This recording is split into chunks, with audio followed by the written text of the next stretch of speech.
경력의 정점에 있을 때 호나우두 나자리오는 단순한 축구선수 그 이상이었습니다. 그는 하나의 현상이었습니다. 월드컵 우승자, 발롱도르 수상자, 수비수들이 두려워하고 팬들이 숭배하는 남자였으며 비인간적으로 보이는 재능 때문에 외계인이라는 별명을 얻었습니다. 하지만 환한 조명 뒤편, 골과 환호성 너머에는 침묵의 밤들, 깨진 약속들, 라커룸에서 속삭이던 의심들, 그리고 그의 몸뿐만 아니라 사람들에 대한 신뢰까지 서서히 무너뜨린 결정들이 있었습니다. 그리고 이제 54세가 된 호나우두 나자리오가 생애 처음으로 자신의 경력에 가장 깊은 쓰라림을 남긴 5사람을 공개할 준비가 되었습니다. 수십 년 동안 호나우두는 침묵을 택했습니다. 인터뷰는 트로피, 복귀, 그리고 카메라를 위해 신중하게 만들어진 미소에 초점을 맞췄습니다. 하지만 시간은 자존심을 누그러뜨리고 기억을 선명하게 하는 방법이 있습니다. 인생의 후반기에 가진 한 드문 사적인 대화에서 호나우두는 어떤 상처들은 결코 아물지 않았다고 인정했습니다. 고통 때문이 아니라 그 뒤에 있던 사람들 때문이었다고 말입니다. 여전히 원한을 품고 있는지 묻자 그는 잠시 멈추고 아래를 내려다보며 조용히 말했습니다. 나는 공개적으로 용서하는 법을 배웠지만 내면의 모든 것이 사라지는 것은 아닙니다. 더 압박하자 그는 인터뷰어마저 놀라게 했습니다. 그가 한 번도 이야기한 적 없는 이름들, 순간들, 얼굴들이 있었습니다. 그리고 이제 증명할 것이 아무것도 없기에 그는 말할 때가 되었다고 결정했습니다. 5위, 에밀리오 페데. 그의 침묵을 깬 언론인 호나우두 나자리오의 명단에 오른 5번째 이름은 에밀리오 페데였습니다.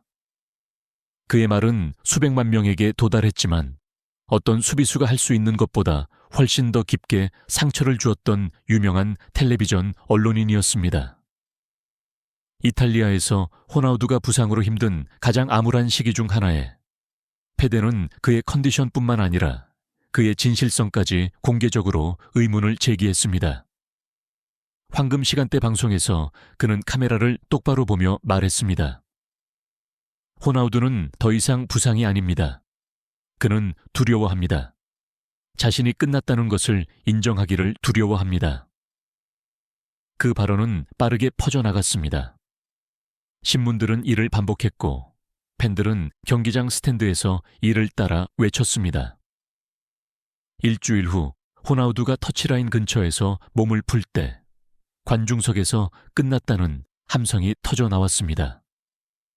그에게 가까운 사람들에 따르면 그날 밤 그는 TV를 켜지 않고 집으로 돌아와 몇 시간 동안 침묵 속에 앉아 있었다고 합니다. 그들은 나의 고통을 보지 못했습니다. 그는 나중에 고백했습니다. 그들은 그저 판단할 수 있는 몸뚱이만 보았을 뿐입니다. 호나우두를 가장 아프게 한 것은 비판이 아니라 확신이었습니다. 그의 입장에 서본 적 없는 한 남자가 마치 진실을 아는 것처럼 말하는 방식이었습니다. 경력은 부상을 견딜 수 있지만 명성은 더 빠르게 무너집니다. 그리고 언론이 이야기가 끝났다고 결정할 때 선수는 과연 그 이야기를 다시 쓸 기회를 얻을 수 있을까요? 4위, 알렉상드르 마르틴스. 보호보다 침묵을 택한 에이전트. 4번째 이름은 알렉상드르 마르틴스였습니다. 그는 호나우두의 유럽 경력 초기에 가장 취약한 시절에 그의 곁을 지켰던 에이전트였습니다. 계약이 안정을 의미하고 말이 보호를 의미하던 시절에 호나우두는 자신이 말할 수 없을 때 대리인이 자신을 위해 말해줄 것이라고 믿었습니다. 하지만 그가 장기간 부상으로 자리를 비우는 동안 그 목소리는 점점 더 작아졌습니다. 구단과의 협상이 격화되면서 내부 압박이 가중되었습니다. 상황에 가까운 사람들에 따르면 호나우두의 미래에 대한 결정이 비공개로 이루어지는 동안 그는 침묵을 지키도록 권유받았습니다. 한 긴장된 대화에서 마르틴스는 그에게 이렇게 말한 것으로 알려졌습니다. 불평할 때가 아닙니다. 계속 뛰고 싶다면 상황이 어떻게 돌아가는지 받아들여야 합니다.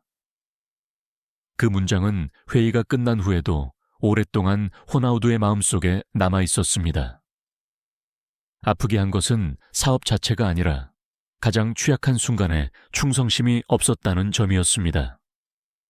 구단들이 그의 가치를 논하는 동안 호나우두는 서류상의 숫자로 전락한 듯 느꼈고 그의 고통은 조항과 마가밀로 번역되었습니다. 나를 변호해줄 누군가가 필요했습니다. 그는 나중에 회상했습니다. 하지만 모두가 자신의 입장을 변호하고 있었습니다. 팀 동료에 대한 신뢰와 회복에 대한 믿음으로 정의된 경력에서 당신을 보호해야 할 사람이 편리함을 택할 때 얼마나 해로울까요? 3위, 디에고 시몬의 모든 것을 바꾼 태클 세 번째 이름은 호나우두가 다시 떠올릴 필요가 없는 기억을 담고 있었습니다. 그의 몸이 그를 위해 기억하고 있었기 때문입니다.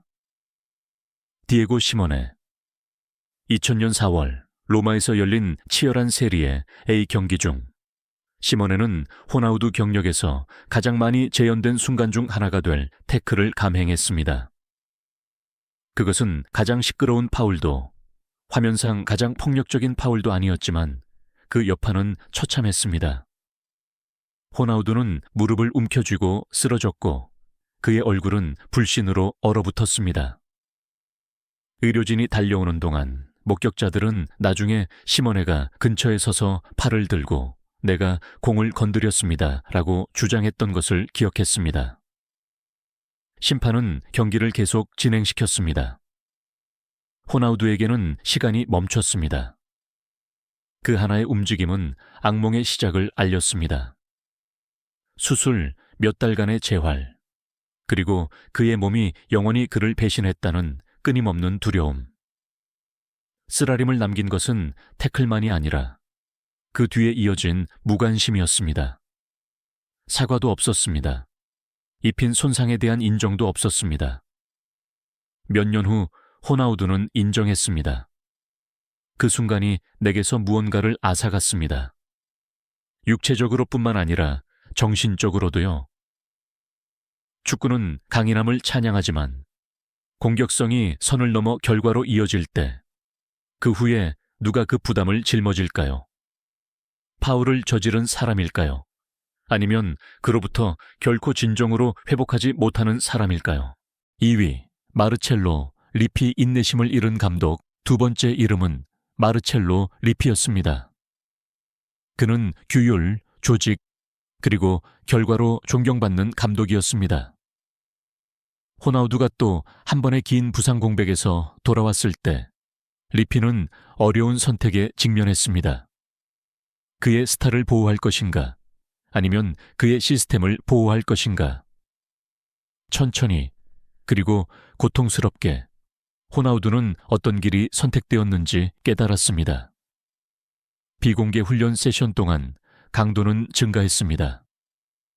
호나우두는 준비되지 않은 훈련을 마치도록 강요받았고 팀이 영원히 기다릴 수 없다는 것을 끊임없이 상기받았습니다. 당시 현장에 있던 스태프에 따르면 한 번의 대화는 특히 냉담했습니다. 리피는 그를 보며 말했습니다. 나는 매주 신뢰할 수 있는 선수가 필요하지 그들의 과거 기억이 필요하지 않습니다. 그 말은 어떤 신체적 접촉보다 더 강하게 와닿았습니다. 그 순간부터 호나우두는 거리를 느꼈습니다. 그는 벤치에 남아 더 젊고 건강한 선수들이 자신의 자리를 차지하는 것을 지켜보며 경기가 흘러갔습니다. 어떤 설명도 없었습니다. 어떤 안심도 없었습니다. 그저 침묵뿐이었습니다. 그는 나를 더 이상 예전처럼 보지 않았습니다. 호나우두는 나중에 인정했습니다. 마치 내가 이미 과거의 일부인 것처럼요. 자신감과 리듬 위에 자신의 정체성 전체를 세운 선수에게 의심은 독이었습니다. 그리고 믿음을 책임져야 할 사람이 당신을 의심하기 시작할 때 보이지 않는 적과 어떻게 싸울 수 있을까요? 1위, 제라르 사일런트 준비되었습니다 라고 말했던 남자 첫 번째 이름은 몇 년이 지난 후에도 호나우두가 발음하기 가장 어려운 이름이었습니다. 그의 경력을 구하는 것을 맡았던 유명한 외과 의사 제라르 사일런트. 호나우두가 수술대에 누웠을 때 그의 미래는 골이나 재능이 아니라 의학적 판단에 달려 있었습니다. 사일런트는 침착하고 자신감 있고 유럽 전역에서 존경받는 사람이었습니다. 그리고 호나우두는 그를 전적으로 믿었습니다. 몇 달간의 재활 후에도 낙관론이 그를 둘러싸고 있었지만 호나우두의 몸속에는 의심이 남아 있었습니다. 복귀하기 전에 그는 간단한 질문을 던졌다고 합니다. 정말 준비되었나요? 대답은 망설임 없이 돌아왔습니다. 네, 뛸 수 있습니다. 사일런트가 그에게 말했습니다. 몇 분 후 호나우두는 경기장에 발을 디뎠고 경기장은 숨을 죽였습니다. 잠시 후 그의 무릎이 다시 무너졌습니다. 비명은 관중의 함성보다 더 크게 울려 퍼졌습니다. 그 뒤에는 참담함이 따랐습니다. 또 다른 수술, 또 한 해를 잃었습니다. 또 다른 신뢰의 조각이 산산조각 났습니다. 호나우두는 공개적으로 의사를 비난한 적은 없지만 사적으로는 쓰라림이 깊이 자리 잡았습니다. 나는 하라는 대로 했습니다. 그는 나중에 회상했습니다. 나를 보호해 주어야 할 사람들을 믿었습니다. 경력이 나이 때문이 아니라 너무 일찍 내려진 단 하나의 결정 때문에 끝날 때 누가 그 책임을 짊어질까요? 그리고 몸이 대가를 치른 후에도 신뢰는 다시 세워질 수 있을까요? 이 5사람의 이름을 말한 후 호나우두는 화난 것처럼 들리지 않았습니다. 그는 지쳐 보였습니다. 마치 오랫동안 묻어두었던 기억에 마침내 말을 붙임으로써 수십 년 동안 홀로 짊어졌던 짐을 덜어낸 것 같았습니다. 그는 사과를 요구하지도 않았고 대중의 판단을 구하지도 않았습니다. 그의 고백은 공격이 아니라 해방이었습니다. 모든 전설 뒤에는 승리뿐만 아니라 타인이 입힌 상처로 인해 형성된 한 인간이 있다는 것을 상기시켜주는 것이었습니다. 그리고 침묵이 다시 찾아오자 한 가지 질문이 조용히 공중에 머물렀습니다. 축구의 위대한 아이콘들로부터 얼마나 더 많은 진실이 숨겨져 있으며 소리내어 말할 용기를 기다리고 있을까요?